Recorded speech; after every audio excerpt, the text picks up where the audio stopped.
പ്രിയമുള്ള കൂട്ടുകാരെ എല്ലാവർക്കും നമസ്കാരം. പുതിയൊരു വീഡിയോയിലേക്ക് സ്വാഗതം. നമുക്ക് 2025 ഓണം സൗജന്യ ഭക്ഷ്യക്കിറ്റ് ഒക്കെ എത്തുകയാണ്. നമുക്ക് ഓണം സൗജന്യ ഭക്ഷ്യക്കിറ്റിൽ എന്തൊക്കെ സാധനങ്ങളായിരിക്കും, ഇതിൻ്റെ അളവ് എന്തുമാത്രം ഉണ്ടായിരിക്കും എന്നുള്ള കാര്യങ്ങൾ ഒക്കെ ഒന്ന് പരിശോധിക്കാൻ പോവുകയാണ് ഇന്നത്തെ വീഡിയോയിൽ. അപ്പോൾ എല്ലാവരും വീഡിയോ പൂർണ്ണമായും തന്നെ കാണുക, വീഡിയോ ലൈക്ക് ചെയ്തുകൊണ്ട് കാണുക.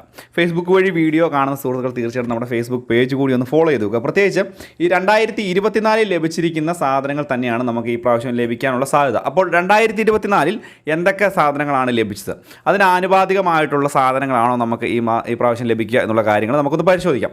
അപ്പോൾ കഴിഞ്ഞ വർഷം, അതായത് 2024 14 ഇനം സാധനങ്ങളാണ് നമുക്ക് ലഭിച്ചത്. തുണിസഞ്ചി ഉൾപ്പെടെ 14 ഇനം സാധനങ്ങളാണ് ഈ മഞ്ഞക്കാർഡ് ഉടമകൾക്ക് ലഭിച്ചത്. അപ്പോൾ ആ ഒരു കഴിഞ്ഞ മാസത്തിൽ ലഭിച്ച സാധനങ്ങൾ എന്തൊക്കെയാണ് എന്നുള്ളത് പരിശോധിക്കാം. നമുക്ക് ഒന്നാമതായിട്ട് തേയില 100 ഗ്രാം 2024, അതായത് കഴിഞ്ഞ വർഷം ലഭിച്ചിരുന്നു. അതുപോലെ തന്നെ ചെറുപയർ പരിപ്പ് 250 ഗ്രാം, അതായത് 1/4 കിലോ ലഭിച്ചിരുന്നു. മൂന്നാമത് സേമിയ പായസം മിക്സ് ലഭിച്ചിരുന്നു 250 ഗ്രാം. കൂടാതെ നെയ്യ് 50 മില്ലിഗ്രാം ലഭിച്ചിരുന്നു. അഞ്ചാമതായിട്ട് കശുവണ്ടിപ്പരിപ്പ്, അത് 50 ഗ്രാമാണ് കഴിഞ്ഞ പ്രാവശ്യം ലഭിച്ചത്. കൂടാതെ വെളിച്ചെണ്ണ ആറാമതായിട്ട് ലഭിച്ചിട്ടുണ്ട്. പക്ഷേ ഈ പ്രാവശ്യം വെളിച്ചെണ്ണയുടെ കാര്യം എങ്ങനെയാണ് എന്നുള്ളത് തീർച്ചയായിട്ടും നമ്മൾ നോക്കിക്കാണുന്ന ഒന്നാണ്. കാരണം വെളിച്ചെണ്ണയ്ക്ക് നല്ല രീതിയിൽ വില വർധനമുണ്ട്. പക്ഷേ 1/2 ലിറ്റർ ലഭിക്കും എന്ന് തന്നെയാണ് സൂചന. കൂടാതെ സാമ്പാർ പൊടി 100 ഗ്രാം ഉണ്ടാകും. എട്ടാമതായിട്ട് മുളക് പൊടിയൊക്കെ ഉണ്ടാകും. ഇതൊക്കെ ഒരു പക്ഷേ ശബരിയുടെ ഒക്കെ പ്രോഡക്റ്റുകളായിരിക്കും ഈ ഒരു പൊടി ഐറ്റംസിൽ കൂടുതലായിട്ട് ലഭിക്കുക. എട്ടാമതായിട്ട് മുളക് പൊടി 100 ഗ്രാം ലഭിക്കാൻ സാധ്യതയുണ്ട്. കൂടാതെ മഞ്ഞൾപ്പൊടി 9-ാമതായിട്ട് 100 ഗ്രാം ഉണ്ടാകും. മല്ലിപ്പൊടി ഉണ്ടാകാനുള്ള സാധ്യതയുണ്ട്. കൂടാതെ തന്നെ ചെറുപയർ 500 ഗ്രാം 11-ാമത്തെ ഐറ്റമായിട്ട്. കൂടാതെ തുവരപ്പരിപ്പ് ഉണ്ടാകും, അത് ഉറപ്പായിട്ടുമുള്ള ഒരു കാര്യമാണ്. കൂടാതെ ഉപ്പ് എന്ത് തന്നെയായാലും ഉണ്ടാകും. 14-ാമതായിട്ട് ഇതെല്ലാം ഇട്ട് വെക്കാനൊരു തുണിസഞ്ചി. ഇത്രയും സാധനങ്ങളാണ് നമുക്ക് കഴിഞ്ഞ വർഷം, അതായത് 2024 നമുക്ക് ലഭിച്ചത്.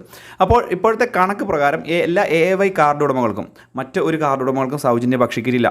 ഇത്രയും തന്നെ സാധനങ്ങൾ ലഭിക്കാനുള്ള ഒരു സാധ്യതയാണ് ഇപ്പോൾ ഉള്ളത്. കാരണം എല്ലാ ഓണത്തിനും ഈ ഒരു കിറ്റ് സാധനങ്ങൾ സാധാരണ രീതിയിൽ വിതരണം ചെയ്യാറുണ്ട്. അതിൽ സാധാരണ രീതിയിൽ മാറ്റങ്ങളൊന്നും ഉണ്ടാകാറില്ല. ഒരുപക്ഷെ എന്തെങ്കിലും സാധനങ്ങളിൽ കുറവ് വരികയോ അല്ലെങ്കിൽ നമുക്ക് സർക്കാരിൻ്റെ കയ്യിൽ ഇല്ലാത്തതായിട്ട് ഉണ്ടെങ്കിൽ മാത്രമേ അത് മാറ്റി മറ്റെന്തെങ്കിലും സാധനങ്ങൾ, പ്രത്യേകിച്ച് പയർ കൂടുതലായിട്ട് ലഭിക്കുകയോ അങ്ങനെയുള്ള കടല അങ്ങനെയൊക്കെ ലഭിക്കുകയോ ആ ഒരു രീതിയിലേക്ക് പോകാൻ സാധ്യതയുള്ളൂ. ഇതുതന്നെയായാലും വരുന്ന ദിവസങ്ങളിൽ വ്യക്തമായിട്ടുള്ള ഒരു അറിയിപ്പ് സാധാരണ രീതിയിൽ 2025 ലഭിക്കേണ്ട എത്രയാണ് എന്നുള്ളത് കറക്റ്റായിട്ട് ഒരു ആഴ്ചയ്ക്കുള്ളിൽ തന്നെ നമുക്ക് അറിയാൻ സാധിക്കും. ഇതുതന്നെയായാലും കഴിഞ്ഞ വർഷം ഈ സമയത്ത് നമുക്ക് ലഭിച്ച സാധനങ്ങൾ ഇത്രയുമാണ്. അപ്പോൾ ഇതിൽ നിന്നൊരു മാറ്റം ഉണ്ടാകാനുള്ള ഒരു സാധ്യതയില്ല. അപ്പോൾ അതുകൊണ്ട് ഈ ഒരു കാര്യം ഒന്ന് പ്രത്യേകം ശ്രദ്ധിക്കുക. ഇപ്പോൾ ഓണക്കിറ്റ് എത്തിയിരിക്കുന്നു എന്ന് തന്നെ നമുക്ക് പറയാൻ സാധിക്കും. അപ്പോൾ ഇത്രയും സാധനങ്ങളൊക്കെ ആയിരിക്കും ഇതിനകത്ത് ഉണ്ടാവുക. അപ്പോൾ വളരെ പ്രധാനപ്പെട്ട